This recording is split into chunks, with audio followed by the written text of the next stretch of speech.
రవి యొక్క luxury life స్టైల్పై ఆరా తీశారనమాట. ఐబొమ్మ రవి విలాసవంతమైన జీవితానికి అలవాటు పడినట్లు పోలీసులు విచారణలో చెప్పుకొచ్చారు. అయితే ప్రతి 20 రోజులకు విదేశాలకు వెళ్ళి ఎంజాయ్ చేస్తాడట. Netherland, Switzerland, America, France, Thailand, Dubai ఇలా అన్ని ప్లేస్లకు వెళ్ళి వచ్చేవాడట. అయితే అరెస్టుకు ముందు ఫ్రాన్స్ నుంచే హైదరాబాద్కి వచ్చాడట.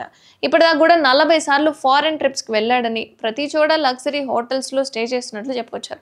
అండ్ ఐబొమ్మ సైట్లో బెట్టింగ్ బగ్ పెట్టడం ద్వారా రవికి 1,00,000 వ్యూస్కి $50 వచ్చేవట.